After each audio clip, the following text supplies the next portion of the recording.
शुरू अल्लाह का नाम लेकर जो बड़ा मेहरबान निहायत रहम वाला है। कसम है सलीके से सफ बांधने वालों की, फिर डांटने वालों की झिड़क कर, फिर जिक्र यानी कुरान पढ़ने वालों की गौर करके कि तुम्हारा माबूद एक ही है जो आसमान और जमीन और जो चीजें इनमें हैं सब का मालिक है, और सूरज के तुलू होने के मकामात का भी मालिक है।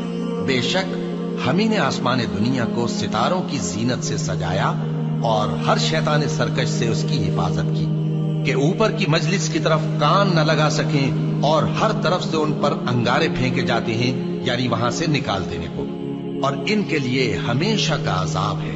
हाँ, जो कोई फरिश्तों की किसी बात को चोरी से झपट लेना चाहता है तो जलता हुआ अंगारा उसके पीछे लग जाता है। तो इनसे पूछो कि इनका बनाना मुश्किल है या जितनी खलकत हमने बनाई है उसका। इन्हें हमने चिपकने वाले गारे से बनाया है। हाँ, तुम तो ताज्जुब करते हो और ये मजाक उड़ाते हैं, और जब इनको नसीहत की जाती है तो नसीहत कबूल नहीं करते, और जब कोई निशानी देखते हैं तो ठट्ठे करते हैं और कहते हैं कि ये तो खुला जादू है। भला जब हम मर गए और मिट्टी और हड्डियां हो गए तो क्या फिर उठाए जाएंगे? और क्या हमारे बाप दादा भी जो पहले हो गुजरे हैं? कह दो कि हाँ और तुम लोग जलील होगे। बस वो तो एक जोर की आवाज होगी और ये उसी वक्त देखने लगेंगे और कहेंगे हाय कमबख्ती हमारी, यही जजा का दिन है।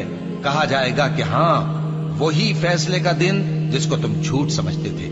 फरिश्तों को हुक्म होगा जो लोग जुल्म करते थे उनको और उनके हम जिन्सों को और जिनको वो पूजा करते थे सबको जमा कर लो, यानी जिनको अल्लाह के सिवा पूजा करते थे, फिर उनको जहन्नम के रास्ते पर चला दो और उनको ठहराए रखो कि उनसे कुछ पूछना है। तुमको क्या हुआ कि एक दूसरे की मदद नहीं करते? असल बात यह है कि आज ये लोग अपनी गलती तस्लीम कर रहे हैं और वो एक दूसरे की तरफ रुख करके सवाल और जवाब करेंगे।